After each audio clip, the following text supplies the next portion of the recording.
desse segundo módulo. E aí a gente já vai entrar na terceira parte, que é a parte com maior conteúdo cobrado no exame, de 30% a 35%. E nessa aula, a gente vai validar todo esse primeiro tópico.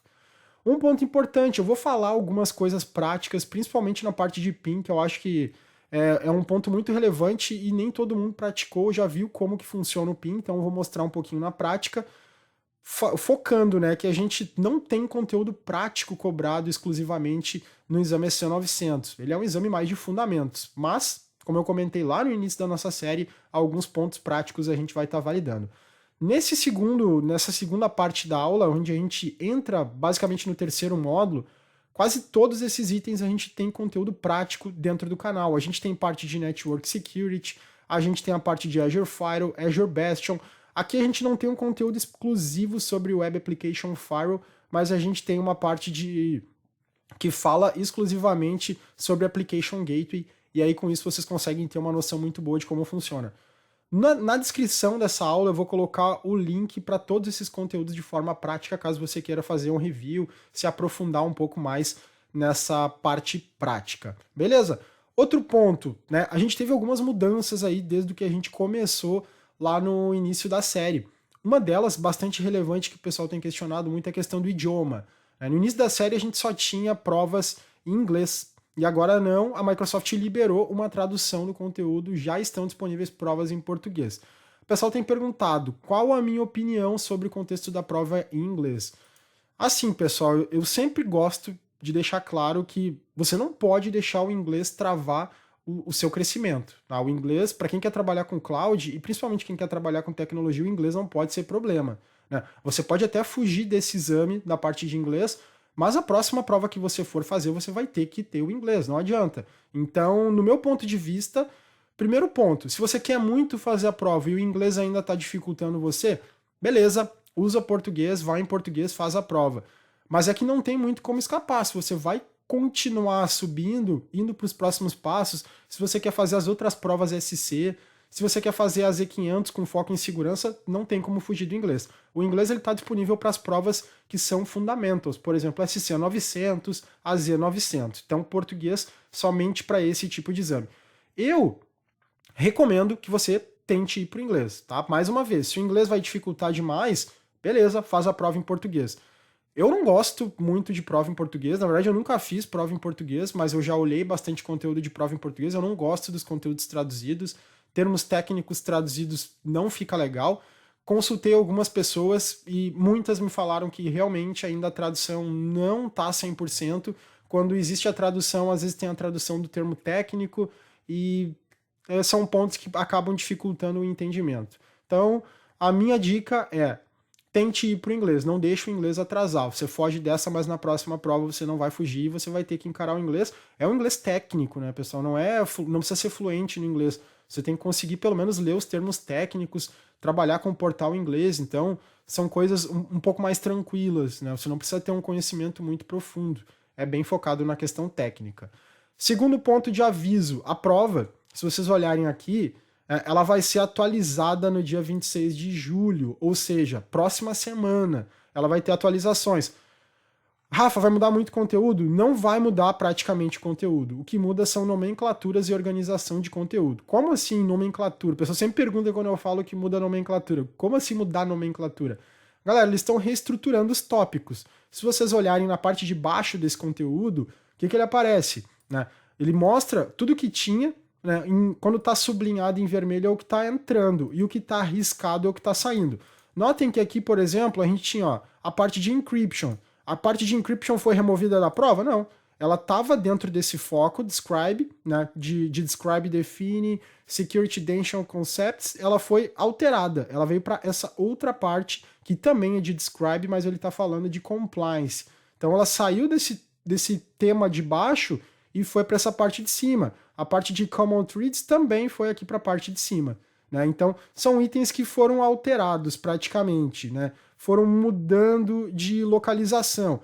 Aí a gente pega aqui, por exemplo, aqui embaixo a gente tinha princípios de privacidade. Né?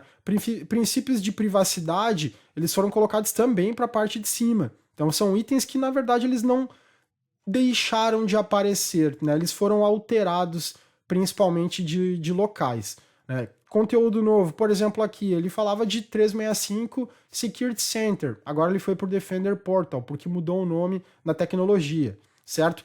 Aqui, o que a gente tem? Tá falando da parte de Service Trust Portal, de os princípios de privacidade que eu falei lá em cima, né? Se vocês olharem aqui, onde ele estava riscado, essas duas partes aqui que estão riscadas, elas foram aqui para baixo, né? Então não foi alterado, não foi conteúdo novo que está sendo adicionado. Essas duas partes aqui também, da parte de capacidade de 365, de Advanced Auditing, saíram daqui e vieram aqui para cima, certo? Então, praticamente a gente não teve alteração de conteúdo. Ah, mudou, entrou coisas novas? Não, basicamente não. Foi apenas reestruturado os tópicos. Então, o conteúdo que vocês estão vendo, independente se no primeiro módulo, estava no primeiro tópico, foi para o segundo, não faz diferença para quem está estudando, né? O importante é que você veja todo o conteúdo. Até porque nem sempre a gente faz em cima de uma ordem exata. Aqui a gente está seguindo o documento oficial, mas para fins de estudo não vai fazer muita diferença para nós.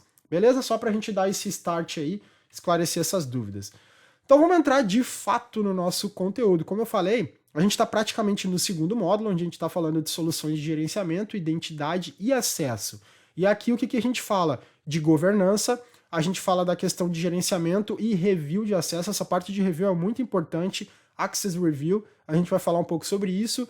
As descrições e capacidade do PIM. O que é o PIM? Privilege Identity Management, né? É o gerenciamento do privilégio exclusivo para o usuário. Eu vou mostrar na prática como isso aqui funciona. E também a parte de Identity Protection, que é a proteção das identidades dentro do Azure Active Directory. Então esses são os primeiros pontos, a gente com isso finaliza o nosso segundo módulo e começa o terceiro. São os dois módulos com maior parte de conteúdo dentro da prova. É o core do conteúdo de SC 900. Então, falando da parte de identidade e de governança dentro do Azure Active Directory.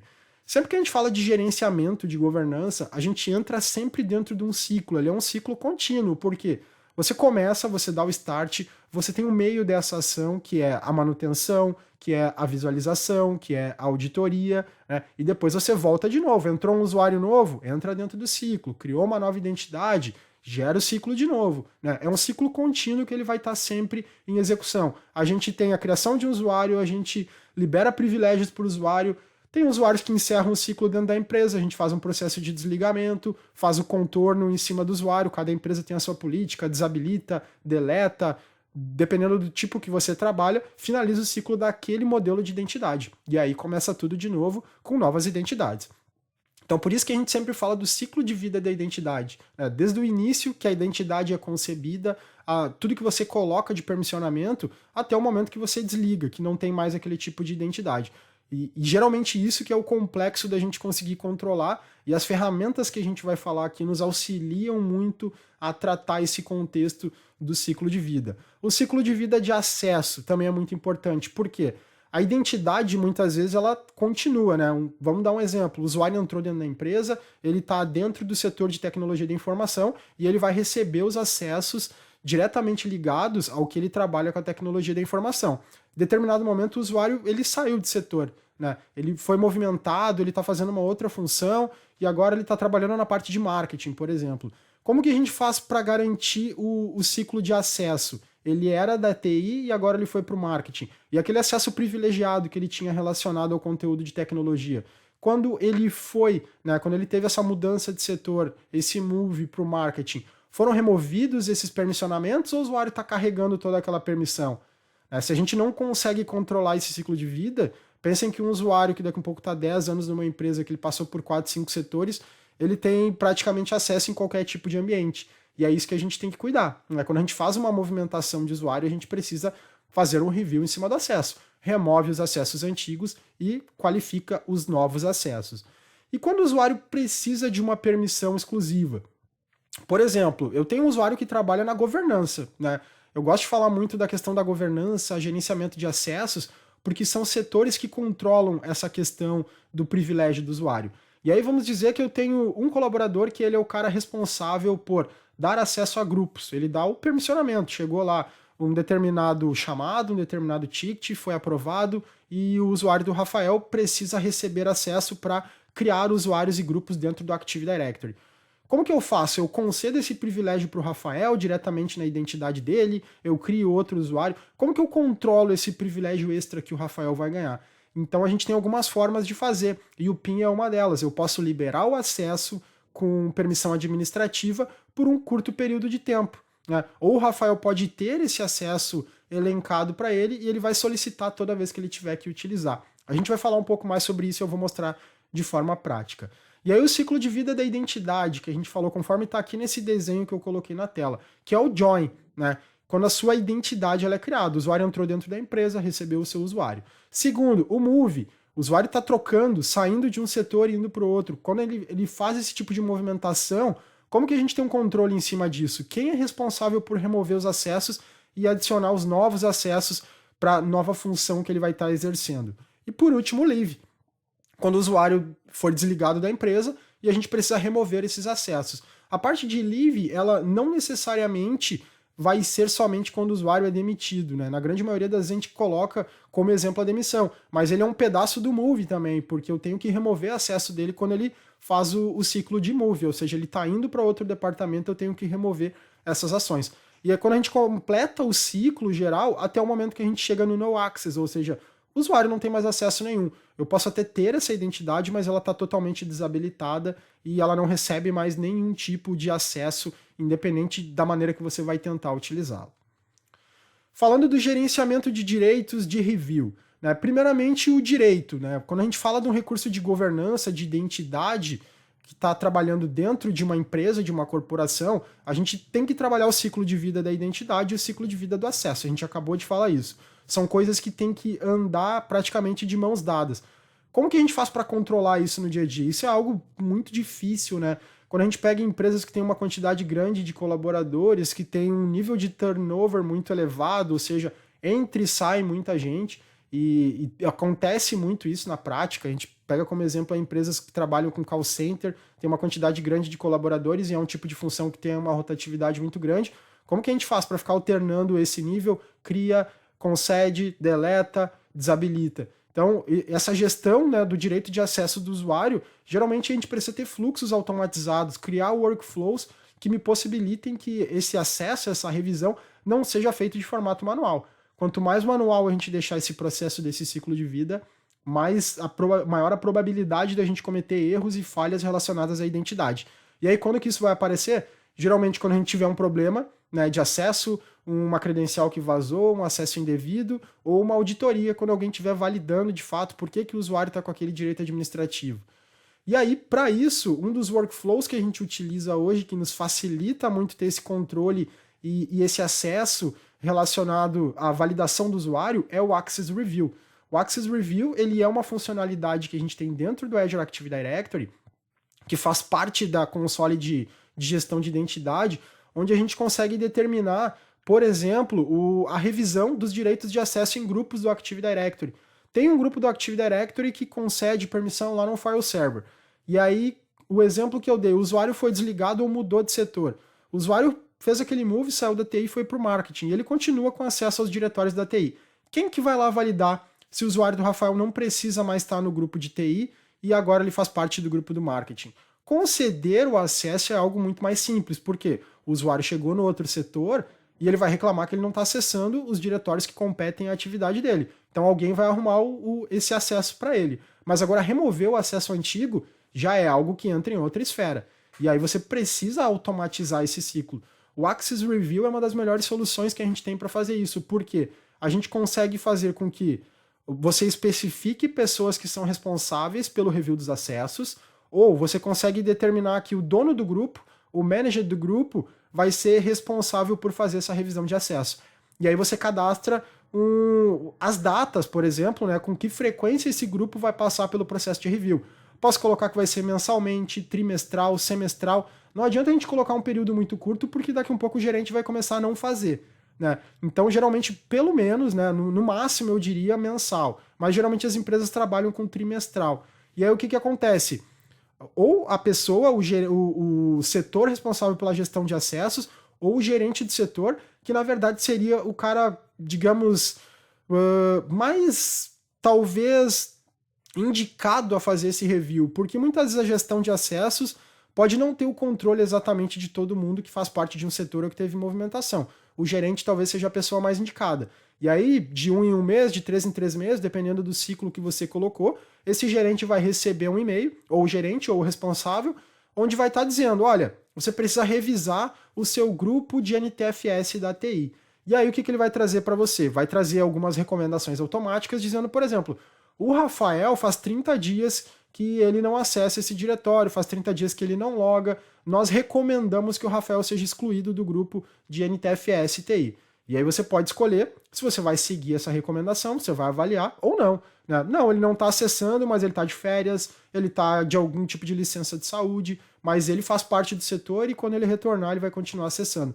Ou não, olha, realmente o Rafael trocou de setor e nós não fizemos a remoção dele desse grupo. Você pode ir lá, simplesmente seguir a recomendação que está sendo feita ou tomar a sua ação e remover esse acesso. Né? Tem configurações que se o gerente não responde, você pode colocar para que automaticamente as recomendações que foram passadas sejam aplicadas. Aqui tem um risco. Né? Esse caso que eu falei, olha, o Rafael não está porque ele está com um determinado tipo de licença. Né? Ele não vai conseguir, ele não está acessando realmente, mas ele ainda faz parte do quadro de funcionários, ele ainda está no setor e quando ele retornar ele precisa do acesso. Se você daqui um pouco configurou para que ele remova esse acesso automaticamente, ele vai lá e vai remover. Né? Então tem que cuidar com o formato da política. Ou você deixa setado para que tenha que ter ação manual do revisor, independente se é o gerente ou qualquer usuário que você define, grupo de usuário, ou se você vai remover isso automaticamente. Eu acho arriscado, né? Eu acho que pode dar problemas na grande maior parte dos ambientes você remover automaticamente. Tem que validar de acordo com a sua política, quais os times que você tem para remoção de grupo, como que funciona isso e se adequar muitas vezes em cima da sua política de segurança. Termos de uso. Termos de uso é essa tela que eu coloquei aqui na direita. Né? O que são os termos de uso? É quando você está apresentando para o usuário que você vai ler algum tipo de dado, que você vai estar monitorando algum tipo de aplicativo, se você vai pegar daqui um pouco o recurso dele que ele está acessando, o dispositivo, e cadastrar esse dispositivo no Azure AD, registrar esse dispositivo. Por exemplo, coloquei uma política que o usuário ele pode acessar o e-mail utilizando o smartphone, utilizando o computador dele de casa, né, o computador doméstico, mas que para ele acessar a minha informação da empresa, que é uma informação corporativa, eu preciso pelo menos registrar o nome do dispositivo dele dentro do Azure AD. Eu não vou fazer nenhum tipo de configuração de leitura de dados pessoais, mas como ele está acessando uma informação que é empresarial, eu preciso pelo menos ter o acesso no dispositivo para que caso eu precise deletar essa informação eu consiga. Vamos dizer que foi furtado o telefone desse colaborador e ele tinha baixado alguns arquivos, tinha acesso a e-mail sem credencial ou determinado tipo de configuração que ele fez. Eu preciso pelo menos ter registrado esse dispositivo no Azure AD para que eu possa dar um cleanup na informação e remover isso. Né? Se isso varia, isso tem que estar na sua política de segurança. Para que você não acabe entrando demais, invadindo esse ponto da privacidade do usuário. Então tudo isso tem que ter consentimento, e quando a gente fala do termo de uso dentro do Azure, ele geralmente mostra para você essa questão das isenções de responsabilidade, o que a empresa está fazendo, que tipo de informação ela está lendo, e para que você tenha total ideia do que pode ser coletado, acessado em cima de seus dispositivos. E aí a gente vai falar do PIM, né, que é o Privilege Identity Management. Como eu falei, é uma das funcionalidades mais bacanas que a gente tem para conceder um nível de direito administrativo da forma mais segura possível. Como que a gente trabalha no PIM? O exemplo, o Rafael ele precisa de acesso, agora o Rafael está trabalhando na gestão de acesso. Então o Rafael pode criar usuário, pode criar grupo, pode conceder acesso para os usuários nos grupos, né, fazer associação. O Rafael não tem nenhum tipo de privilégio administrativo em cima de recursos, ou seja, ele não pode criar um resource group, ele não pode criar uma máquina virtual, um storage account, nada disso. Mas dentro do Azure AD, ele tem que ter a permissão para gerenciar os usuários. Pode ser muito perigoso eu deixar esse tipo de permissionamento atrelado, fixo, para a conta do Rafael, porque se vaza a credencial do Rafael, se o Rafael perde acesso nessa credencial, o que pode acontecer? Alguém toma posse, vai lá, cria um usuário com privilégio administrativo, e aí o ambiente está todo vulnerável. Então eu tenho que ter esse tipo de cuidado. Né? E quando a gente trabalha com o PIM, o que eu posso fazer? Eu posso ir lá dentro do meu Azure AD, dentro da parte de PIM, e dizer, olha, o Rafael ele tem acesso a uma role que concede permissão para ele gerenciar usuários do AD. Só que eu não vou deixar essa role associada diretamente ao usuário dele por questão de segurança. Então toda vez que ele precisar acessar, ele é eletivo a ter essa role, só que ele tem que ir lá e solicitar. Se isso faz parte da rotina diária de trabalho do Rafael, ou seja, todo dia ele precisa disso, eu posso só dizer que ele tem que solicitar e ele não precisa de aprovação. Porque é isso, para que não fique fixo na conta dele. Ou não, isso o Rafael vai usar de tempo em tempo. Então eu posso dizer que o Rafael vai pedir o acesso, ele pode pedir acesso a essa role, mas alguém tem que aprovar a role para ele, para que ele tenha acesso. E eu determino, olha, essa role vai ficar com você por 4 horas. Depois das 4 horas, automaticamente ele elimina essa role. Então eu não corro o risco de estar liberando um acesso para o usuário e que esse acesso não tenha mais controle. Ponto legal também, tudo isso é auditável, eu tenho log. Se o Rafael pediu o acesso hoje e daqui um pouco ele usou e cometeu algum tipo de atividade que não tratou da maneira correta, liberou um acesso errado, ele vai dizer, não tem acesso. Não, você tinha, você foi lá dentro do PIN, solicitou acesso na data tal e você recebeu esse privilégio administrativo por X tempo. Então tudo isso fica muito auditável, você tem um controle da segurança em cima das roles que você está concedendo para os seus usuários. E é muito mais, digamos assim, controlado. Né? É muito melhor você conceder o acesso administrativo para algumas tarefas, né, por demanda, do que você deixar sempre o privilégio administrativo para o usuário. Questão de segurança, isso é uma melhor prática. Eu vou mostrar na prática aqui no portal, vou chamar o portal aqui, para que vocês possam ter uma ideia de como isso funciona. Quem está acostumado já a fazer aula aí com a gente, cursos principalmente de AZ500, AZ304, 303, já conhece um pouco mais aí esse tipo de funcionalidade. Primeiro ponto importante para você trabalhar com o PIN. Olha aqui a licença, tá? Eu tô aqui no portal, tô dentro do Azure Active Directory. Então, primeiro ponto, você precisa ter no seu ambiente Azure AD Premium P2, ou seja, você precisa ter licenças Premium 2 para que você trabalhe com a parte de PIN, de Conditional Access, toda essa parte de segurança que trabalha de forma dinâmica, certo? Então, como que você habilita isso? Se você criou uma conta nova, uma conta trial, você tem permissionamento. Você pode vir aqui na parte de license e dentro de license você tem essa opção aqui, ó, Get a Free Trial. Dentro do Get a Free Trial, você pode vir aqui e ativar a sua licença free. Tá? Free não, trial, 30 dias você utiliza ela. Você precisa ter essa capacidade de licenciamento para conseguir executar essas atividades. Segundo ponto, para quem criou uma conta trial agora há pouco tempo, talvez não consiga fazer algumas ações. Eu vi muita gente falando, Rafa, eu estou tentando habilitar o MFA e não consigo utilizar SMS, só consigo utilizar o aplicativo. Por que disso? Porque a Microsoft habilitou um cara chamado Security Default, né? Então, esse cara, né, são configurações de segurança que, por padrão, estão sendo habilitadas em todos os tenants novos, onde a Microsoft cria um padrão de segurança em cima de algumas funcionalidades que ela ativa, para que, se você não ativar nada de segurança no seu ambiente, pelo menos você tenha essa camada padrão de proteção. Ponto positivo, se você não faz questão de ativar nada, você recebe um primeiro nível de segurança já ativado. Ponto que pode, não digo negativo, mas que você vai ter que ter uma ação manual, se você configura suas ações de segurança na forma manual, você mesmo determina, você precisa desabilitar esse cara, porque senão ele vai bloquear as suas configurações. Então, para quem teve problema aí com o MFA, provavelmente seja isso que esteja acontecendo. Como que a gente desabilita esse cara? Tá? Dentro da tela aqui do nosso Active Directory, você vem aqui na parte de propriedades, e aqui você tem esse link, Manage Security Default. Dentro do Manage Security Default, o meu já está desabilitado, o de vocês vai estar por padrão habilitado, certo? E aí quando você for desabilitar, ele vai perguntar para você, por que você quer desabilitar? E um dos principais pontos que aparece no checkbox para você marcar é que você quer criar Access Conditional, por exemplo. Quero criar uma política de Conditional Access. Porque ele não deixa você criar. Quero habilitar o PIN, porque ele não deixa você configurar itens muito customizados. Então você desabilita, certo? É a melhor maneira para você conseguir trabalhar de uma forma customizada dentro do seu domínio. Ok? O que eu vou utilizar como teste? Tá? O PIN ele vai conceder privilégio administrativo para usuários por um tempo exclusivo, podendo ser atrelados ou não a um tipo de aprovação.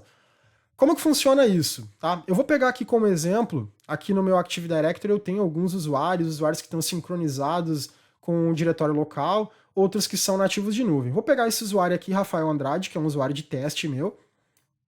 Vou clicar aqui no Rafael Andrade e vou vir aqui em Assignment Roles.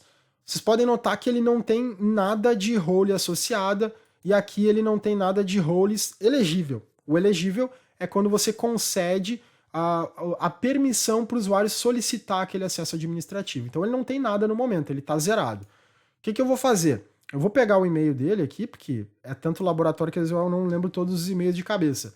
E eu vou abrir uma outra guia anônima, que já está até com esse usuário aqui, e eu vou logar com ele no portal. Ele não tem subscrição atrelada, ele não tem nada. Ele é um usuário nativo, digamos. Apenas foi criado e alterado a senha. Então eu vou logar com esse usuário no portal. Deixa eu ver se ele vai deixar eu logar, que tá dando que tá expirado. Ok. E aí o que a gente vai notar aqui? Que ele não tem nenhum tipo de privilégio. Né? Notem que ele não tem subscription. Eu vou vir aqui no Azure Active Directory para a gente poder validar. E vou ver na parte de users. E aqui eu não consigo criar um usuário novo. Ah, mas você está listando. Beleza. A permissão de list ela é padrão, desde o Active Directory local. Qualquer tipo de usuário por padrão, mesmo sem privilégio administrativo, consegue fazer consultas. E é isso que você faz aqui. Mas eu não posso criar um usuário, está em branco. Outras funcionalidades. Eu não posso validar os logs do meu tenant. Né? Não consigo fazer uma auditoria, não consigo pegar logs de quem está logando dentro do Active Directory. Por quê? Porque isso é atrelado a um perfil de usuário de segurança. Então, por padrão, meu usuário não tem nenhum tipo de role, ele não consegue fazer nada. O que eu vou fazer aqui para vocês? Eu vou customizar um acesso administrativo para o usuário Rafael Andrade, que ele vai ter que solicitar esse acesso, usando o PIN. Como que a gente configura o PIN? Se eu digitar PIN, ele já vai aparecer aqui automaticamente para mim, Privilege Identity Management. Vou clicar aqui e o que ele aparece? As opções para você gerenciar os seus acessos, configurar just-in-time, monitoramento. O que vale para mim? Eu quero trabalhar com o privilégio em cima de roles do Active Directory. Quero conceder roles, né? Deixar roles elegíveis para que o Rafael possa solicitar de acordo com a necessidade de trabalho dele. Então eu posso vir aqui em Azure AD Roles. E aqui o que eu vou fazer? Você quer ativar uma role? Você quer aprovar suas requisições? Você quer olhar um histórico auditando? Ou você quer associar ou deixar uma role elegível? Eu quero deixar uma role elegível. Né? Então eu vou selecionar que role você quer deixar elegível. Eu vou procurar aqui por User e eu vou dar a role de User Administrator. O que é essa role de User Administrator? É a role que permite o usuário administrar usuários que estão dentro do Azure AD. No caso, se eu der essa role para o Rafael, ele pode criar usuário, deletar usuário, associar grupo. Ele é o cara da gestão de identidade. Beleza. O que eu posso fazer aqui? Né? Eu tenho a parte de Settings. Aqui em Settings, eu posso editar e dizer como que vai funcionar o acesso a essa role, certo? Por exemplo, eu posso dizer que quando alguém solicitar e receber essa role, qual o tempo máximo que ele vai ficar com a role ativa? 8 horas, né? Poderia dar basicamente um dia de trabalho para quem tem essa role. Ou eu posso reduzir. Não, quem pedir essa role, no máximo vai ser 4 horas, certo? Como que ele vai fazer na ativação? Você pede MFA para o usuário? Sim, o usuário tem que pedir MFA. E aqui, você vai pedir para que o usuário coloque uma justificativa quando ele solicitar a role? Sim, quero que ele descreva qualquer coisa.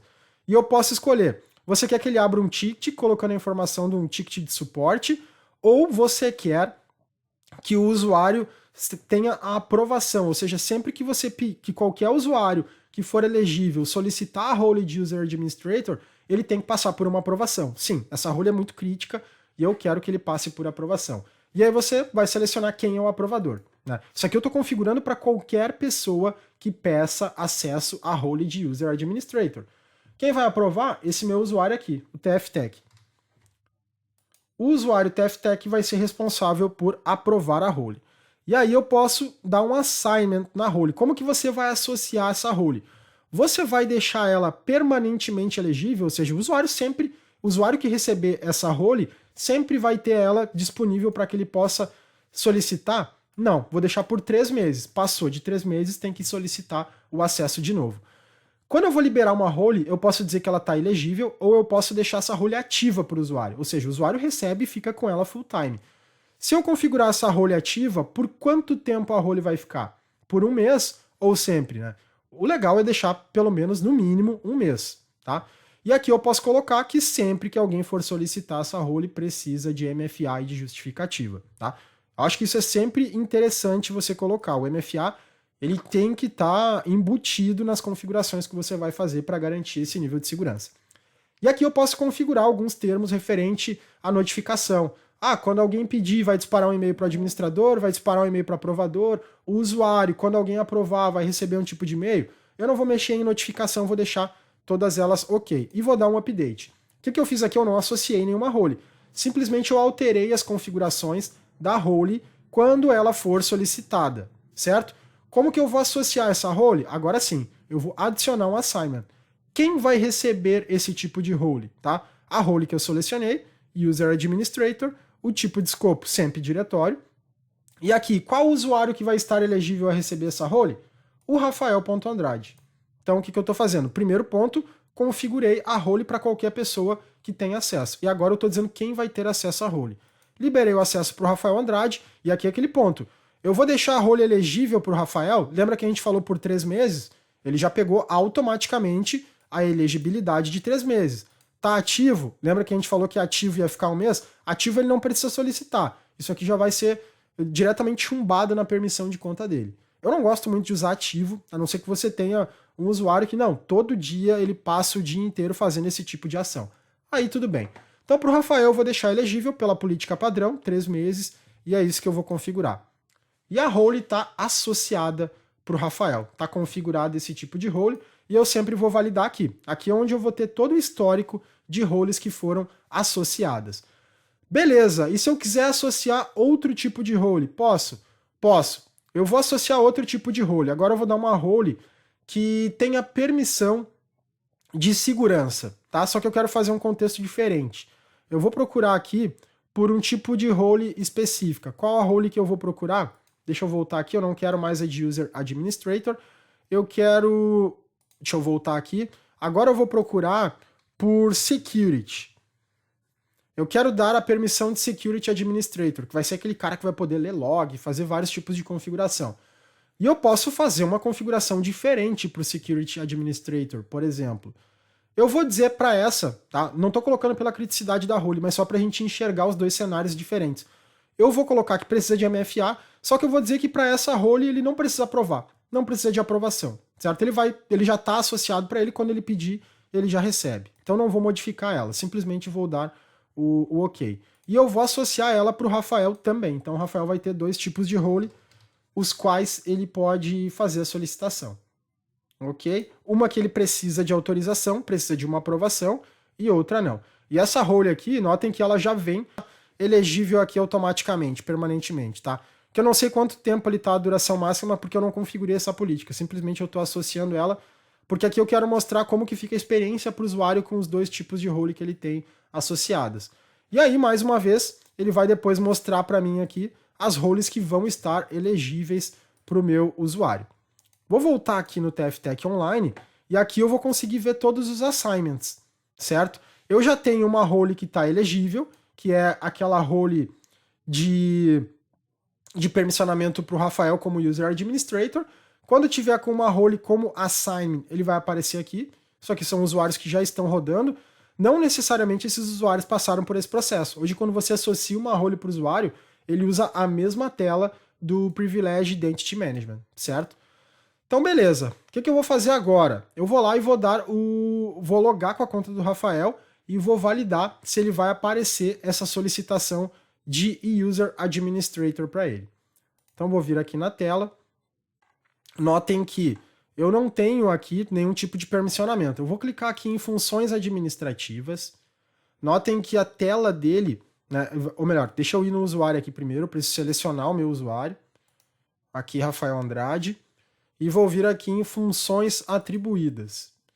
Olha o que eu tenho aqui, as minhas funções que estão ativas e aqui as funções qualificadas, né, com questão da tradução fica um pouquinho diferente. Então, funções qualificadas. Eu tenho uma função de administrador de usuários que ela está ativa para mim, certo? Então, eu posso fazer uma solicitação para essa função, caso eu tenha a necessidade. Eu posso pedir essa função se eu quiser trabalhar com ela. E aí, como é que eu faço para solicitar? Como é que eu posso pedir para usar essa função?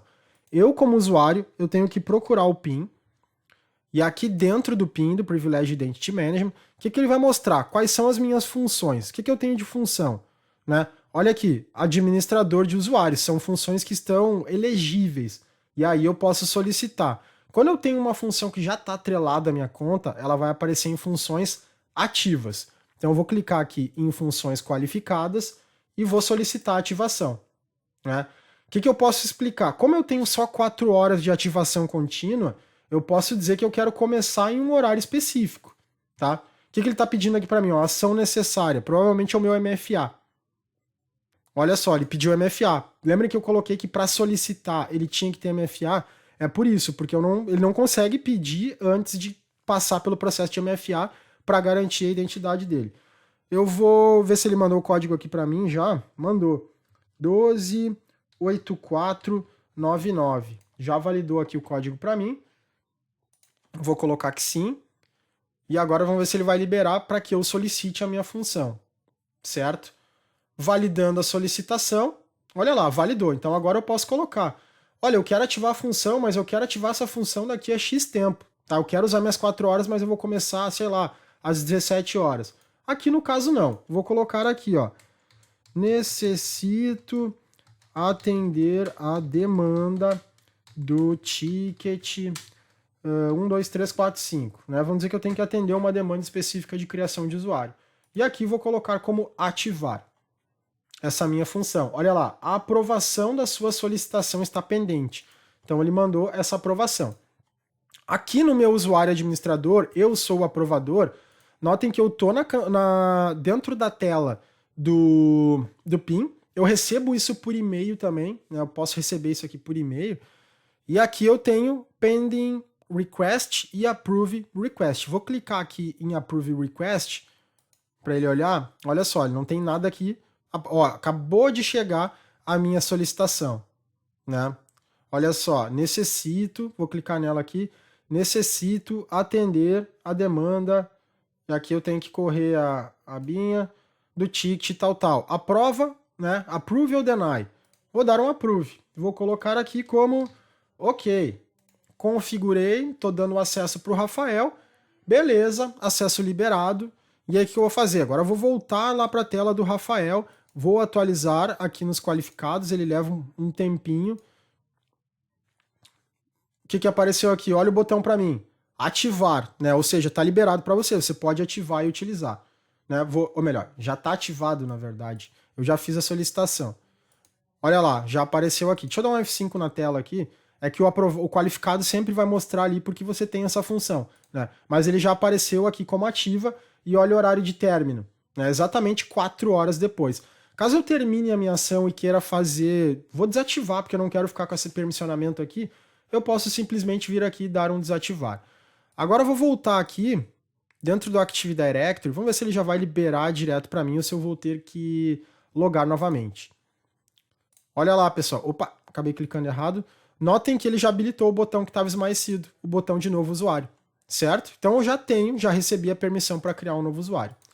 Aqui embaixo, olha só, eu não tenho mais nenhum tipo de permissão, que nem eu falei das permissões de entrada, permissão de log de auditoria. Eu vou validar, deixa eu voltar aqui no meu usuário no PIN, naquela segunda identidade que a gente tinha colocado, né? Porque aquela identidade de segurança, para a gente terminar a configuração. Deixa eu ver como é que ela ficou, porque eu queria mostrar ela de uma forma diferente para que ele aparecesse sem solicitar. Acabei clicando aqui errado. Deixa eu vir aqui em Security. Security Administrator. E aqui no Assignment, eu vou colocar elegível. Vou adicionar. Vou selecionar de novo aqui o usuário do Rafael, que eu acho que eu acabei fechando e não concluí. Aqui o usuário do Rafael. Vou dar um OK.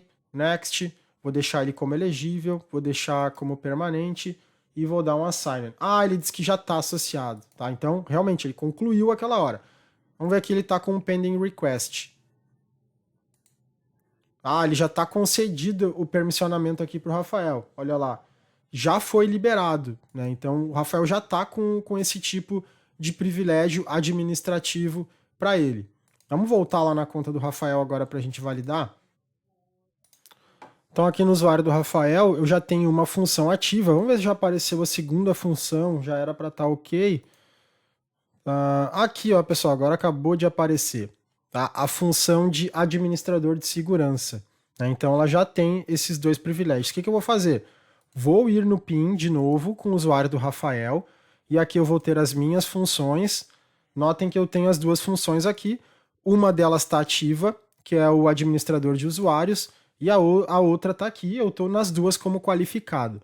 Eu vou abrir uma outra guia aqui só para mostrar para vocês o ponto que eu quero chegar. Eu quero liberar a função de administrador de segurança e a partir do momento que eu liberar essa função, ele teria que liberar para mim o monitoramento dos logs. Qual que é a diferença dessas duas? Lembrem que essa daqui, de segurança, eu coloquei para não exigir aprovação, né? Eu tenho aprovação direto. Então eu vou clicar em ativar essa de segurança. O que ele vai pedir? Provavelmente para que eu autentique no MFA. Já pediu porque eu já estou autenticado, na verdade, né? Vou colocar aqui o motivo, leitura de logs, incidente, 1, 2, 3, 4, 5, 6. Ok, e ativar. Vamos ver o que ele vai entregar aqui pra gente. A solicitação foi ativada e agendada. Olha ali o que ele está fazendo, ó. Estágio 1 processou. Estágio 2, ele vai validar se foi ativado com sucesso. E o estágio 3 é a conclusão da ativação. Notem como ficou o comportamento diferente. Numa a gente configurou para que ele pedisse aprovação, e na outra, que daqui a um pouco é uma atividade que ele precisa todos os dias utilizar, a gente foi lá e disse, não, isso aqui você não precisa pedir solicitação porque é uma atividade do seu trabalho, então não tem por que você estar toda hora pedindo ok. Aqui a gente pode olhar nas atribuições ativas, ele mostra que eu estou com as duas funções, né, o horário de término de cada uma delas. Vou voltar aqui, vamos ver se ele já vai ativar essa parte aqui pra gente com a função, ou se a gente vai ter que sair e logar de novo. Já ativou, ó, pessoal. Então já tenho todos os logs aqui para mim disponíveis para que eu possa fazer o meu trabalho aí de validação, né? E tem um log de entrada no portal, de falha, de tudo que acontece aqui dentro do Azure Active Directory, ok? Função top, né, galera? Função top, e se você tem P2, utilize essa função. E agora, beleza, acabou minha atividade, finalizei, o que eu vou fazer? Posso esperar acabar o término, ou daqui um pouco, não quero ficar com a função atribuída, eu já terminei minhas atividades, vou usar só amanhã, ou não sei quando. Eu posso ir lá e dar um desativar. Eu mesmo digo, olha, já terminei a função, não preciso mais de privilégio administrativo para eu continuar. Então desativei a primeira função e agora eu vou desativar a segunda. Rafa, quando desativa na hora, ele já vai lá e remove exatamente no mesmo momento? Não, leva uns minutos geralmente para remover a função, tá? Ele não é tão automático quanto você receber a permissão. Ele demora um pouquinho. Vamos ver se dando um F5 aqui, ele já vai remover ou se ainda vai aparecer. Geralmente ele demora alguns minutos, né? Aqui a de segurança ele já removeu. Olha só, já tirou fora as entradas, dizendo que eu já nem tenho acesso, então foi bem rápido. E a de usuário ainda aparece aqui, tá? Então, como eu falei, algumas demoram um pouquinho mais, mas em alguns minutos provavelmente ele já vai sumir o botão, ou dependendo até, se ele tentar criar o usuário lá no final, ele pode dar a falha. Mas vocês viram que aqui no portal, a parte de auditoria de segurança já está fora, ele já não consegue mais acessar. Beleza, galera? Então isso aqui foi uma demonstração breve aí da nossa parte de PIN, o que o PIN pode fazer, como que ele pode funcionar. Espero que vocês tenham gostado. Seguindo, parte de Identity Protection. Identity Protection, o que ele faz? Ele faz proteção das nossas identidades, dos nossos logins, e faz detecções automáticas de processo que está acontecendo durante a utilização da identidade de um usuário. A gente tem níveis diferentes, algumas coisas semelhantes, mas muito diferentes.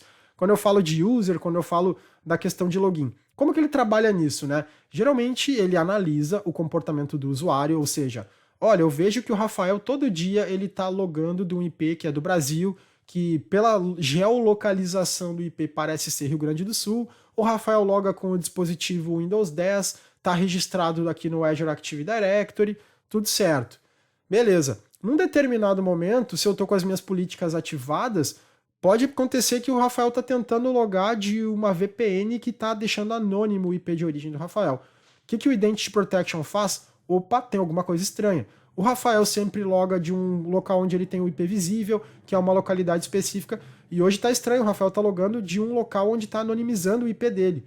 E aí eu posso ter regras, dependendo daquilo que ele vai considerar que a ação que está acontecendo, dependendo do risco. Por exemplo, olha só, aqui nessa tabela, essa tabela, detalhe, ela não é uma tabela oficial da Microsoft, tá? Isso aqui é uma tabela que a gente encontra aí em alguns sites, comunidades, onde tem a classificação de risco. Eu confesso que eu não consegui encontrar em uma documentação oficial essa tabela, mas eu já vi isso aqui até cair em provas E500. Então, as tabelas geralmente que estão dentro dos sites estão com a informação sempre igual, do mesmo padrão. Eu acredito que não tenha nenhum problema você se guiar por aqui. Olha só, a gente tem 3 classificações de risco, por exemplo, o risco baixo, o risco médio e o risco alto. Quando o exemplo que eu dei, que é o login através de um IP anônimo, olha aqui, ó, logins de um IP anônimo, um risco médio. E aí lá na minha política eu vou configurar, olha, quando os meus usuários X, ou todos os usuários, ou um grupo específico de usuários, tentar logar, e ele receber, ou tentar logar não, receber um risco médio, tá, para login ou de usuário, você faz um tipo de atividade. Por exemplo, bloqueia o login, ou solicita o MFA, força o MFA, ou força o usuário a trocar de senha. Então, dependendo da ação que o usuário sofre, ele vai acabar tendo um tipo de atividade. Por exemplo, posso configurar que se ele logar de um endereço de IP suspeito, é um risco baixo. O que seria um endereço de IP suspeito? O Rafael sempre loga de um IP que parece, pela geolocalização, que é como o Azure seguia, parece ser do Rio Grande do Sul, de Porto Alegre. E em um determinado dia o Rafael tentou logar de um IP da China. Poxa, o Rafael nunca logou do IP da China, mas o IP está visível, ele aparece. O que pode acontecer? De repente o Rafael está viajando, mas o risco do Rafael estar viajando talvez seja grande, talvez não seja o Rafael. Ele coloca risco baixo porque o IP vai estar visível, né? Pode ser uma viagem. O que acontece? Eu posso colocar, olha, se você sofrer, notar um tipo de risco baixo, você pode pegar e exigir o MFA do Rafael. Ou você pode exigir que o Rafael troque a senha. Tudo depende da minha política, né? A gente tem um risco que é considerável alto, que é quando se detecta que uma credencial foi vazada. Como que ele pode detectar? Várias tentativas de autenticação com uma credencial, que a credencial está dando match, ou seja, parece estar ok, mas ele está logando de vários locais que não são considerados seus locais padrões, de dispositivos que você nunca autenticou. Então, isso é considerado uma credencial que foi vazada, né? E aí, quando é o único risco considerado alto, ele pode simplesmente bloquear a sua conta e impedir que você logue. Mas essas políticas, todas você consegue customizar. O que você precisa trabalhar é esses níveis de risco. Isso aqui você vai utilizar e aí você cria a política baseada em cada risco, o que o Azure vai fazer. São controles de identidade muito bons, pessoal. Utilizem se vocês têm política, têm licença P2. Eu recomendo a todos que usem as licenças P2 na utilização para a proteção das suas identidades.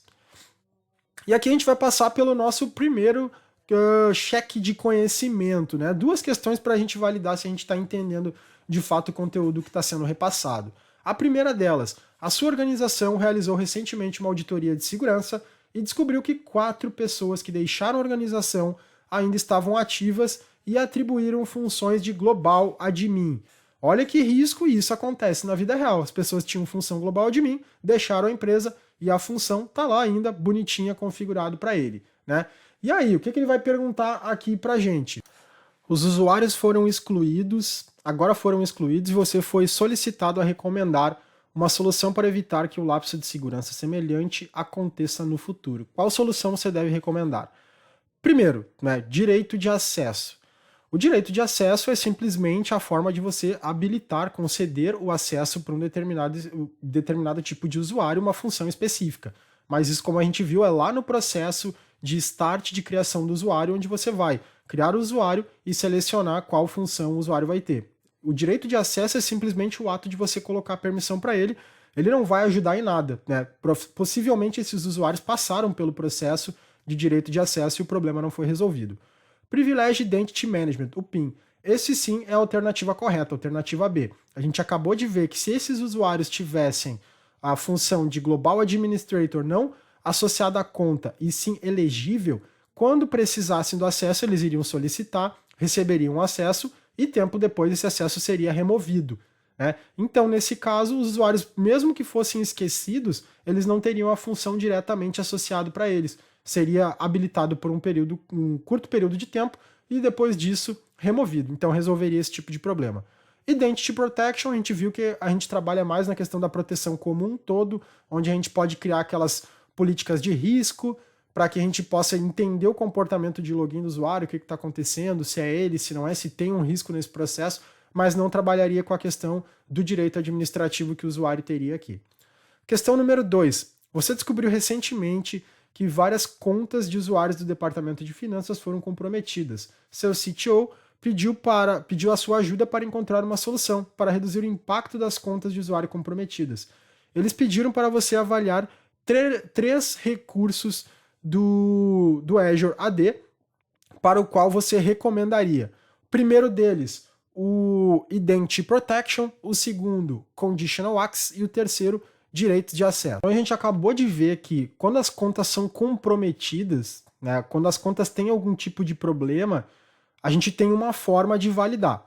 Quando a gente fala da questão, por exemplo, de Conditional Access, o Conditional Access ele vai fazer com que, quando eu logar de um determinado local, a gente viu na outra aula os sinais, né, ou de determinado dispositivo, de determinado IP, você faz uma ação tal. Isso de maneira geral, sem avaliar riscos, né, avaliando simplesmente o sinal que está sendo enviado àquela condição. Direito de acesso, a gente acabou de falar, é o ato de você conceder a permissão para um usuário exclusivo.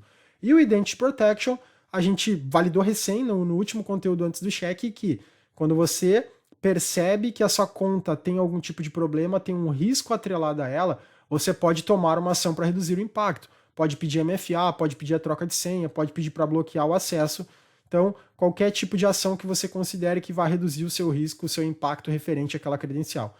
Então, na segunda alternativa, na segunda questão, a alternativa correta seria a resposta A.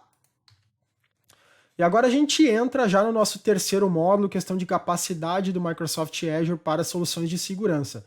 30 a 35%, pessoal. Aqui é o maior conteúdo relacionado à prova. Então, não que é só aqui que vocês tenham que se focar, mas esse tipo de conteúdo vocês têm que dar uma atenção bastante especial para que não tenham problemas durante a prova e que vocês consigam acertar o máximo de questões possível.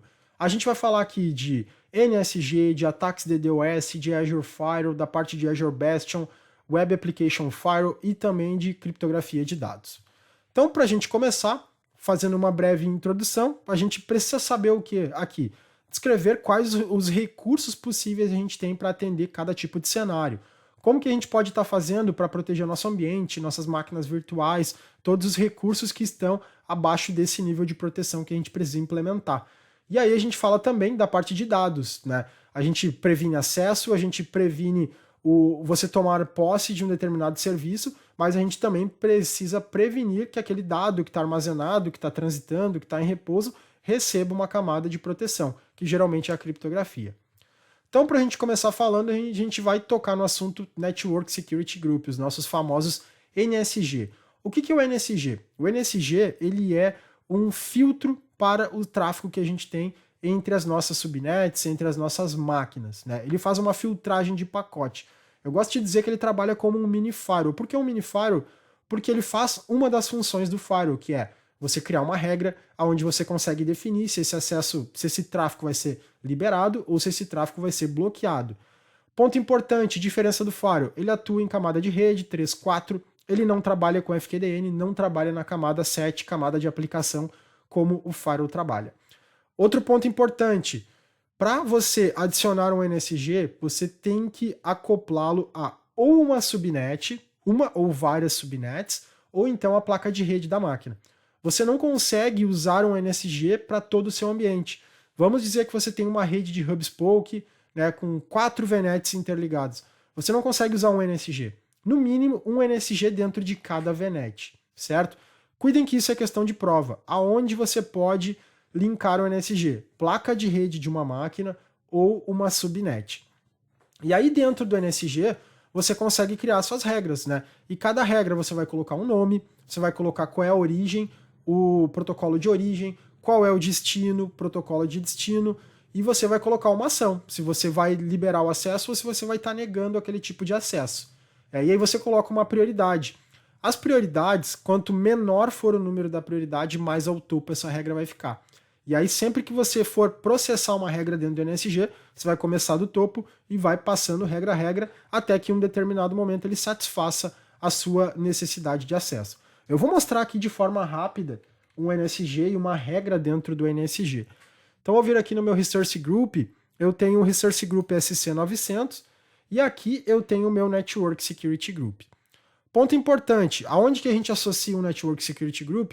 Ou interface de rede ou subnet. Né? Então esse meu está adicionado a uma subnet. Quando eu adiciono ele a uma subnet, quer dizer que se eu tiver 10 máquinas naquela subnet, as 10 máquinas vão passar pelo mesmo processamento de regra. E aí ele tem regras de inbound e tem regras de outbound, né? Entrada e saída. Um exemplo, se eu tenho uma máquina e eu quero liberar o acesso para essa máquina na porta 3389, como que eu faço? Eu vou adicionar uma regra e aqui qual é que é a origem? Muitas vezes eu posso estar liberando o acesso a uma máquina para um parceiro, ou não, posso estar liberando o acesso para qualquer pessoa que for conectar. Claro, aqui eu estou dando só um exemplo, liberar a porta RDP para a rua é uma coisa que a gente não deve fazer. Né? Mas vamos dizer, vou criar uma regra de porta 80 então para a gente testar que é mais fácil. Porta 443. Meu site, preciso liberar o meu site corporativo para a rua. Eu não sei quem vai acessar, pode ser qualquer pessoa que acesse. Porta de origem não faz diferença para mim. O destino, eu vou colocar lá qual é que é o IP do meu site. Por exemplo, meu site é 10.0.0.2. Ah, Rafa, mas eu tenho daqui um pouco 3 sites, 4, 5 máquinas que respondem por site. Eu posso colocar um ponto e vírgula, que ele vai segmentar, vírgula somente. Posso colocar uma vírgula 10.0.0.3. Certo? Posso colocar. Posso trabalhar com range também. Eu quero liberar para toda a minha subnet, /24. Né? O ideal é que você coloque o mais próximo possível das máquinas que você está utilizando. E aí eu vou escolher o serviço. Você quer escolher qual o serviço? Eu quero liberar somente acesso HTTPS, porque eu estou com certificado porta 443. E aí a ação que você vai ter nessa regra, você está liberando um acesso ou bloqueando? Estou liberando. E a prioridade? A prioridade ela varia de 100 aqui até 65.500. Então, quanto menor a minha prioridade, mais ao topo eu vou ficar. Eu vou deixar na regra 100 e aqui no nome da minha porta eu vou colocar no nome da regra Allow Website. E aí eu vou adicionar essa regra. Notem que na regra de entrada, ele está criando a minha regra, ela vai ficar bem ao topo, né? Porque é uma regra com a prioridade 100, a prioridade mais baixa que eu tenho aqui. E aí o que acontece? Como que é feito o processamento? Sempre do início, né, lá de cima da menor regra para baixo. Chegou uma requisição para o meu website, né, um cliente externo, ele vai bater aqui na regra. Que endereço você quer acessar? É o endereço 10.0.0.2. Aí ele vai olhar aqui, beleza, eu tenho uma regra que libera acesso 443 de qualquer origem para esse seu endereço. Está liberado, sai do processamento de regra e vai embora. Agora, se eu estou tentando acessar um endereço via porta RDP, por exemplo, 3389, ele vai bater na primeira regra. Tem liberação de porta RDP? Não. Vai para a segunda. Tem liberação de porta RDP? Eu tenho qualquer porta, mas da onde você está vindo? É externo. Não, isso aqui é só dentro da mesma VNet. Vai para a próxima. Tem liberação de porta RDP? Eu tenho porta RDP, eu tenho qualquer porta, mas da onde você é? Eu estou vindo externamente. Não, isso aqui é uma regra só para load balancer. Vai para a próxima. O que é a próxima? Deny all, ou seja, estou negando tudo. Então, o tráfego sempre é todo negado, a não ser que você configure uma nova regra, ok? Então, é importante vocês saberem isso. E aí tem um ponto que muita gente questiona, Rafa, beleza, o NSG ele pode ser atrelado à placa de rede e ele pode ser atrelado à subnet. E eu posso colocar um NSG na placa de rede e a subnet onde está minha máquina ter um NSG? Pode, embora você não deva fazer isso. Você vai ter esse cenário aqui, né? A máquina foi criada e foi colocado um NSG na placa de rede e posteriormente foi colocado um NSG na subnet. Isso fica muito ruim de gerenciar, pessoal. O ideal é sempre gerenciar com o NSG da subnet, porque você cria uma regra e essa regra impacta toda a subnet. Vamos dizer que eu quisesse liberar o acesso, mesmo exemplo da porta 443 para essa máquina aqui. Eu teria que criar uma regra nesse NSG e outra regra nesse segundo NSG. A regra teria que ser validada nos dois NSGs, ok? Então, Tentem não usar NSG linkado à placa de rede de máquina. Tentem configurar sempre no nível da subnet. E a segunda dica, NSGs só são atrelados à subnet e à placa de rede. O NSG não é atrelado diretamente à VNet. Posso atrelar várias subnets ao mesmo NSG? Pode, tá? Só não pode na VNet. DDoS. O que é o DDoS? É um ataque muito antigo, muito conhecido, né, de Denial of Service. O que ele significa? Um ataque de negação de serviço. Ou seja, você tem seu site e alguém cria um ataque que começa a fazer disparo de requisições a todo momento, até chegar ao ponto que seu site não consegue mais responder e o seu serviço fica down. Ou seja, eliminou ali o acesso ao seu site, certo? Então, um ataque de negação de serviço é isso. Você joga uma enxurrada de solicitações de conexão até um ponto que você não consegue mais responder. Finalizou isso, o seu serviço vai ficar off. Esse é um ataque muito conhecido, né, de bastante tempo, e serviços mais novos, serviços mais modernos, geralmente tem pelo menos uma camada de proteção contra ataque DDoS. E o Azure tem, né? O Azure tem uma camada básica e uma camada standard. Na camada básica, que já vem habilitado por padrão, quando você cria uma máquina virtual, por exemplo, o que ele faz? O monitoramento e detecção simples de tráfego, e automaticamente, se ele detectar um comportamento que parece ser um DDoS, ele vai mitigar esse ataque e vai fazer alguns bloqueios. Só que tem alguns pontos que você não consegue trabalhar, como por exemplo, eu posso criar uma regra exclusiva de DDoS, eu criar a minha própria regra? No Basic não, no Simples sim. Você pode criar uma regra, quando você trabalha com Standard você pode customizar regras. Posso customizar um alerta, por exemplo, olha, se chegou um alerta, você nem sabe, na verdade, aqui, né? A não ser que você tenha um monitoramento que você vá ler logs. Mas aqui nesse ponto do Standard você tem um monitoramento proativo que você pode gerar o alerta através de uma métrica. Olha, se chegar quantidade X de requisições do mesmo IP para o mesmo servidor, gera um alerta que eu estou entendendo que a gente está sofrendo um ataque DDoS. Você pode criar workflows, né, que ele faz a mitigação automaticamente para determinar se é um ataque ou não, se é um falso positivo. E é claro, quando você está trabalhando com o DDoS Standard, você tem um custo, né? Outro ponto, você tem a garantia de disponibilidade. Sempre que você trabalha com serviços basic, o serviço basic ele é gratuito, porém ele não tem SLA. Se o serviço ficar fora, você não tem para quem reclamar. A Microsoft não contempla SLA para serviços basic. Agora, quando você trabalha com uma outra camada, como por exemplo aqui no DDoS Standard, aí sim você tem uma proteção e tem um SLA de garantia de disponibilidade com a Microsoft. Se por algum acaso a Microsoft não cumprir esse SLA, você recebe aí créditos em cima da sua subscription. Azure Firewall. O Azure Firewall é o serviço mais top que a gente tem aí em termos de proteção de rede. O Azure Firewall, diferente do que a gente tem no NSG, ele pode ser utilizado para proteger o ambiente como um todo. Notem que aqui eu tenho uma rede hub spoke, que é o ideal para você trabalhar com o Azure Firewall, e eu tenho o Firewall na rede de hub, né? Essa rede conversa com os dois spokes. O NSG, eu teria que no mínimo colocar um NSG nessa VNet, um NSG aqui e outro NSG aqui. 3 NSGs distintos com regras totalmente descentralizadas. O Azure Firewall, eu posso colocar ele simplesmente na minha rede default, na minha rede de hub, geralmente, que conversa com todas as outras, e eu redireciono todo o tráfego, tanto de saída para ele, quanto de entrada. E aí eu tenho lá na borda da minha rede o Azure Firewall. Pontos importantes, ele já vem com uma disponibilidade automática, ele vem com 99.95 automaticamente de garantia. Se você configurar a Availability Zone, ele sobe essa disponibilidade para 99.99. E eu tenho a possibilidade, isso é muito legal, de trabalhar com SNAT e DNAT, que é o Source NAT e o Destination NAT. O que é isso? Quando eu crio uma regra, por exemplo, eu tenho uma máquina aqui que vai ser meu website. Quando eu trabalho só com NSG, para que eu possa publicar essa máquina com website para a rua, ela tem que ter um IP público, né? Porque o NSG não tem IP público. Aqui não. Aqui os meus IPs públicos, eu posso ter até 250 IP públicos, estão todos dentro do firewall, né? Nas interfaces do firewall. E aí o que eu faço? Sempre que alguém tenta solicitar uma requisição, nem vai saber quem são as máquinas internas.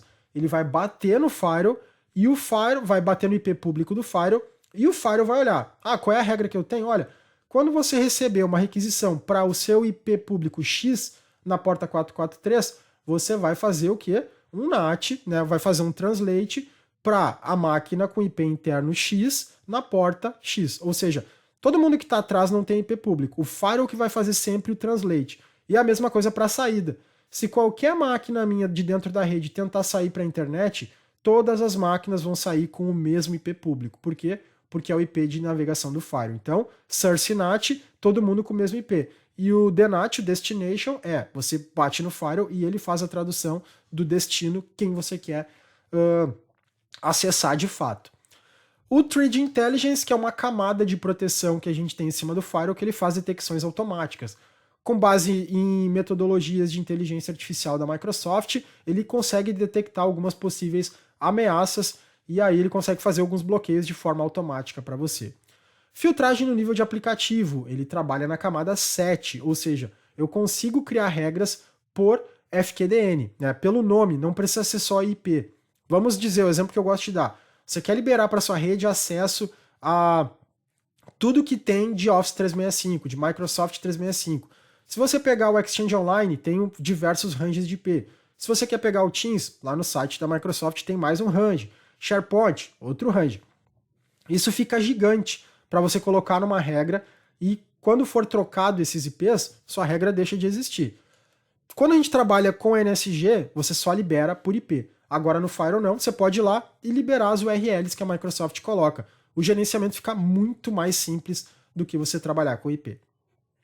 A questão de IP público, como eu falei, você pode colocar 250 IP públicos no Firewall e ele funciona que nem um Firewall interno mesmo. Né? Você associa os IPs e cria as regras em cima dos IPs públicos que você tem. E integração com Azure Monitor, se você quer fazer uma validação.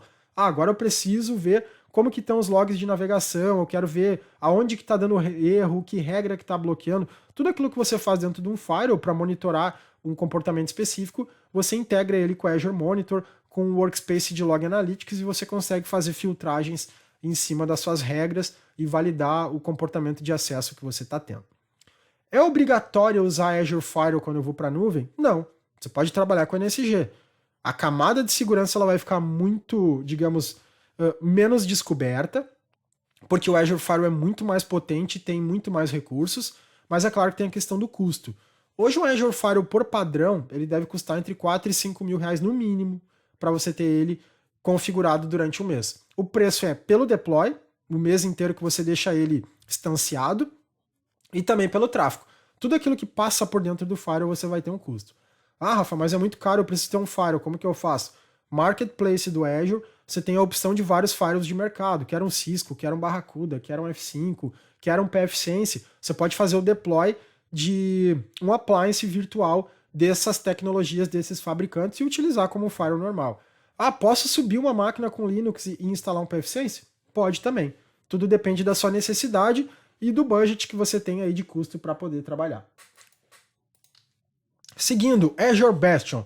Azure Bastion é uma funcionalidade muito legal, né? O pessoal que fez as Olimpíadas viu bastante Azure Bastion, tá super treinado em cima de Azure Bastion. Mas para a gente entender como que funciona, o Bastion, eu gosto de chamar ele de um gateway de conexões remotas. Por quê? Hoje é um risco sempre a gente liberar uma porta RDP, uma porta SSH para a internet. Por quê? A gente sofre riscos. Tem gente fazendo aí map em cima de IP, varrendo porta o tempo inteiro. Eu mostrei em algumas aulas para vocês que eu tinha máquinas que estavam com RDP e SSH de teste abertos para a rua e estava sofrendo tentativa de invasão por quebra de senha, né, de credencial por força bruta. Mesmo a máquina sem ter nada, ou seja, basta você ter um IP com porta de conexão remota liberado para a rua que alguém vai estar tentando acessar. Então isso não tem como fugir. O ideal, não publique esse tipo de porta para a rua, senão você vai ter uma vulnerabilidade. O que você faz? Se eu tenho máquinas virtuais dentro do meu ambiente, eu não tenho IP público porque eu não quero liberar esse tipo de acesso para as máquinas. E eu preciso acessar essas máquinas externamente. Primeiro ponto, uma VPN. Ah, eu tenho um ambiente de VPN com Azure de dentro da minha empresa, tudo certo, resolvido. Ah, eu estou na rua, eu tenho uma VPN point do site, ou seja, eu consigo do meu notebook fazer a conexão com Azure e trabalhar como se eu estivesse dentro da rede. Maravilha também. Ah, mas se agora eu estou de férias, estou viajando, não estou com meu notebook que tem VPN, preciso acessar rapidamente para configurar um servidor. Como que eu posso fazer? Configurar um Azure Bastion. O que é o Azure Bastion? Ele é um serviço que você faz o deploy em cima de uma subnet específica, e aí o que ele faz? Ele vai criar um gateway de conexão. Ele precisa de um IP público, embora você acesse ele por dentro do portal, Você não tem um portal exclusivo do Bastion. Quando a gente explica o que é o Bastion, o pessoal acha que vai ter uma console, que você loga na console do Bastion e vai listar todas as máquinas para conexão. Não é assim, pelo menos ainda, tá, pessoal? Ele é um recurso que fica dentro do portal. Você acessa o portal via porta 443, normal, criptografado. E aí você vai na sua máquina virtual. Quando você chega na máquina virtual que você clica para conectar, que ele aparece, você quer usar RDP, SSH ou Bastion. Se a máquina está numa VNet que tem Bastion, vai aparecer a opção de Bastion e ali mesmo ele vai abrir um prompt de autenticação, você coloca o usuário e senha e ele vai abrir a sua sessão via HTML5.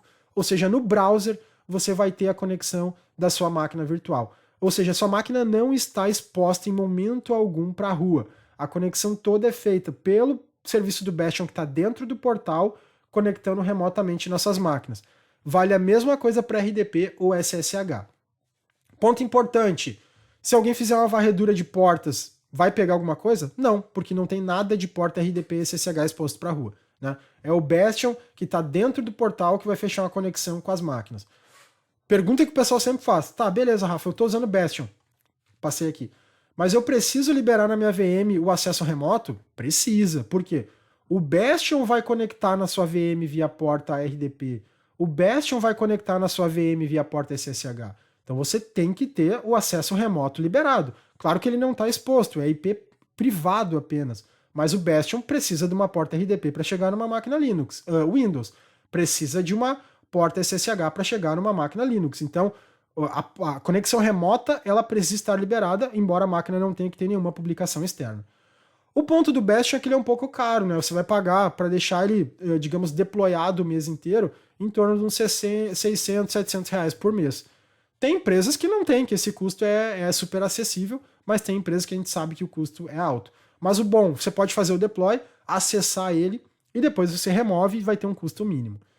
Outro ponto que é importante, que mudou há pouco tempo, né? Quando você faz o deploy do Bastion, você tem que ter uma subnet exclusiva com o nome do Azure Bastion, né? A subnet de Azure Bastion, senão ele não funciona. E aí, vamos dizer que eu tenho lá minha rede de hub-spoke, que eu tenho 3 VNets. Fiz o deploy na VNet de hub. Se eu tenho peering com as outras VNets, eu consigo acessar aquelas máquinas? Sim. O Bastion hoje suporta peering. Então você fez o deploy numa subnet, que está na VNet de hub, todas as VNets que ela tem peering, você consegue conectar. Até tempos atrás, né, não tanto assim, menos de um ano atrás, você não tinha isso. O Bastion só conectava em máquinas da mesma VNet. Aí se você tivesse 3 VNets que você tivesse que conectar, tinha que fazer o deploy de Bastion em cada VNet. Isso melhorou muito, tá? Tem peering, o Bastion chega até ele. E aí o WAF, Web Application Firewall, o nosso firewall da camada de aplicação. O Web Application Firewall é muito importante quando você tem aplicações web expostas para a rua. Por quê? Ah, Rafa, mas eu tenho o firewall. Beleza, o firewall protege sobre vários itens, né? Sobre vários pontos, principalmente questão de conexão, tentativa de acesso. Mas quando a gente fala de um firewall de aplicação, o que ele faz? Ele monitora exatamente o comportamento que a sua aplicação está tendo.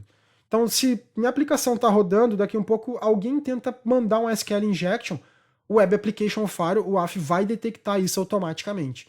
E ele vem com regras de proteção exclusiva para a aplicação. Então ele não se preocupa com o nível de rede, ele vai se preocupar com possíveis ataques na camada de aplicação exclusiva.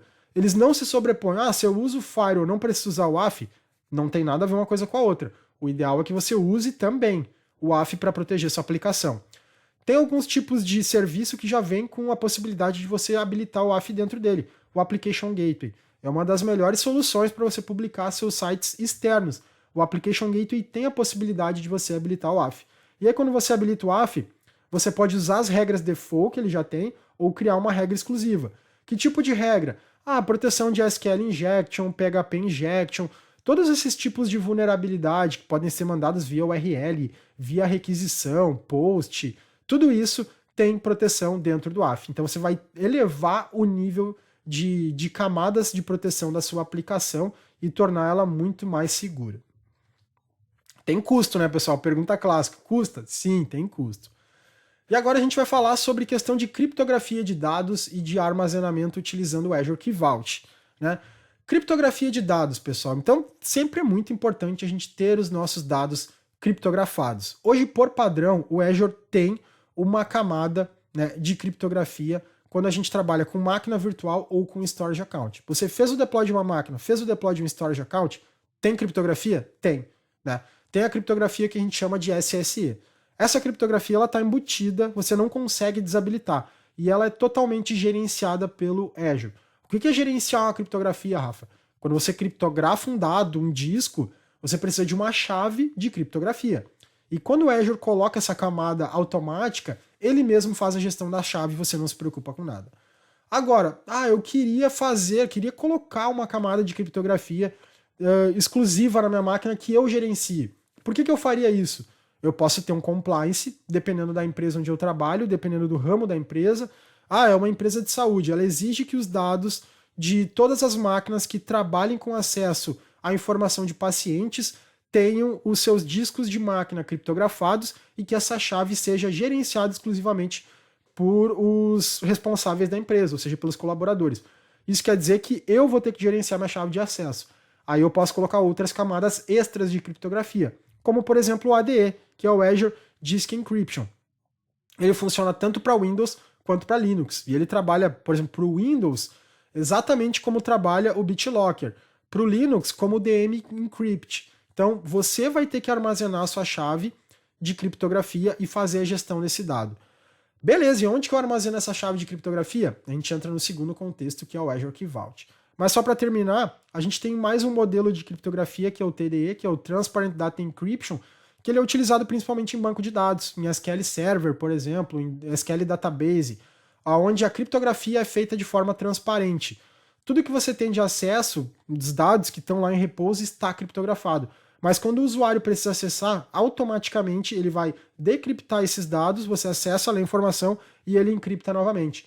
Ou seja, toda essa camada desses dados, de banco de dados, de repositório, estão criptografadas e você não precisa se preocupar em usar a chave no momento, em guardar a chave em algum lugar. É todo controlado pelo Azure. E aí, quando a gente precisa guardar uma chave, a gente utiliza o nosso chamado Key Vault, que cai muito em prova. O que é o Key Vault? É como se fosse um cofre de senhas, só que você armazena mais que senhas.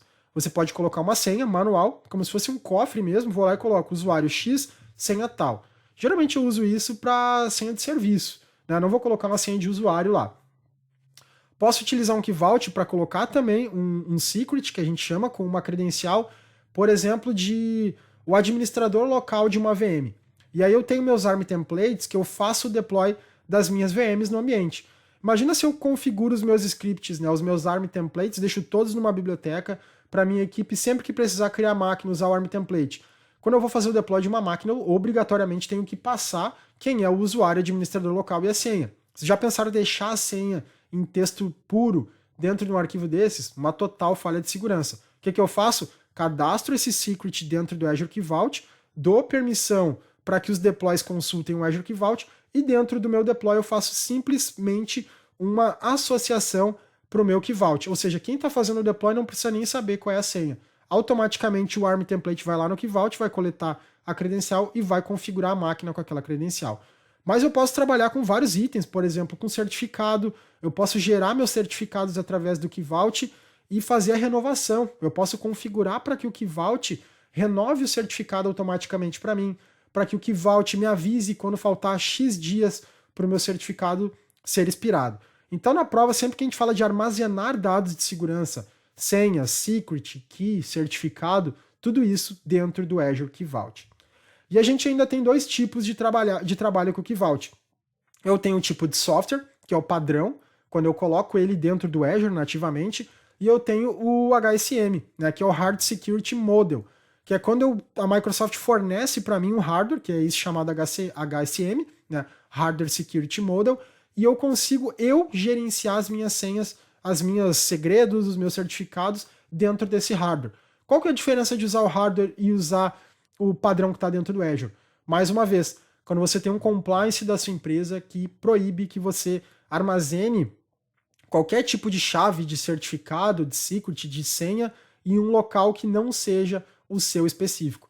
Ou que você armazene em locais compartilhados. Quando você usa o hardware, o HSM, ele é totalmente seu, né? É um hardware exclusivo para você. Você não precisa compartilhar esse hardware com outros clientes. Então, geralmente você parte para esse modelo quando a sua empresa tem um padrão de compliance de segurança de armazenamento desses dados, e aí você é obrigado a jogar esses dados dentro desse hardware, não tem como fugir disso, porque um compliance é algo muito maior. E aí o nosso cheque final, pessoal, para a gente poder validar aqui as nossas ações, né? Se a gente está ok com tudo aquilo que a gente viu no decorrer dessa aula. Primeira questão, o administrador de segurança quer proteger os recursos do Azure contra ataques DDoS. Que nível de proteção DDoS usará para restringir o Azure Virtual Network Resources? Basic, Standard ou Advanced?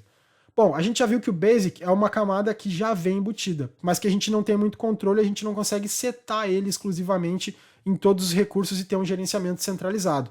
Então eu tenho uma proteção mínima, mas eu não consigo restringir, por exemplo, no nível de Virtual Network Resource.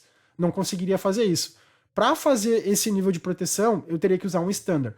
O Standard, sim, eu consigo customizar, consigo ter monitoramento, consigo receber alertas. Então eu tenho todo um check de maneira muito mais proativo do que o Basic, que é somente reativo. A alternativa correta é a alternativa B. A C, Advanced, nem existe. Questão número 2. Sua organização tem várias máquinas virtuais no Azure. O administrador de segurança quer implantar o Azure Bastion para ter acesso seguro às máquinas virtuais do Azure. Que limitação o administrador deve ter em mente? Primeiro, o Azure Bastion é implementado por Virtual Network. Segundo, o Azure Bastion é implementado por Subscription. E terceiro, o Azure Bastion é implementado por Virtual Machine. A gente falou sobre isso, né? Ele é implementado por Virtual Network. Você tem que ter uma subnet com nome exclusivo para o Azure Bastion, e aí você implementa ele no Virtual Network. O ponto que muda aqui, e que não faz diferença para a questão, é, ele é implementado por Virtual Network? Sim. Mas se eu tenho Virtual Network com peering com outros Virtual Networks, ele serve para atender as máquinas que estão nessas outras Virtual Networks com peering. Agora, se eu não tenho peering, e tenho 10 Virtual Networks separados, eu preciso de 10 instâncias do Bastion para atender esse meu ambiente inteiro. Então, implementa por Virtual Network. Se tem peering, beleza, ele consegue atender as outras VNets. Questão 3. Grande parte dos dados de aplicação da sua organização está no Azure. O administrador de segurança quer tirar proveito dos recursos de criptografia no Azure. Que serviço ele usaria para implementar esses application secrets? Os secrets são os dados voltados para a parte da aplicação, seja ele uma string, por exemplo, de uma connection, uma chave que ele gera aleatória que você utiliza, uma própria credencial, tudo isso são os secrets. O que a gente pode utilizar? Transparent Data Encryption, TDE? Não, isso é um formato, né, é um modelo de criptografia de dados que funciona de forma transparente para o usuário, mas ele não é um modelo de armazenamento de dados. Secret Management, né, o Secret é um modelo que está dentro do Azure Key Vault, mas Secret Management não é uma solução de armazenamento de dados, né. O Secret, somente Secret, é um formato que a gente pode armazenar dentro do Key Vault. E aí, por último, sim, Azure Key Vault é onde a gente pode estar armazenando todos esses itens que ele colocou aqui como Secret Application. Muitas questões caem, independente de prova, né, de segurança, prova de administração, fala muito de armazenamento de dados de segurança referente a senha, certificado, né, e tudo isso é armazenado sempre dentro do Azure Key Vault. A Microsoft adora perguntar esse tipo de questão. Bem, galera, vamos chegando ao fim aí de mais uma aula aqui da nossa sessão de SC900, a nossa quinta aula, como eu falei. Hoje a aula teve que ser gravada, mas eu tenho certeza que veio muito conteúdo, a gente está aí quase 1h30 de aula, mas eu quis trazer um período também de aulas práticas para vocês poderem praticar aqui no meio, principalmente a parte do PIN, um pouquinho de NSG, e eu vou deixar, tá aqui na descrição do vídeo, se você quiser ver como você configura um Bastion, como você configura um Application Gateway, como você configura um Azure Firewall, vou colocar a descrição que você vai ter passo a passo de como configurar esses recursos. Cai na prova? Não cai, mas se você quiser enriquecer um pouco mais seu conhecimento relativo a isso, vai estar aqui disponível no nosso canal. Beleza? Espero que vocês tenham gostado da aula. Na próxima semana a gente vem com a sexta aula e agora a gente vai seguir firme até concluir aí todos esses conteúdos cobrados na SC900 para que todo mundo possa fazer sua prova e ser aprovado. Grande abraço a todos e até mais, pessoal. Tchau, tchau.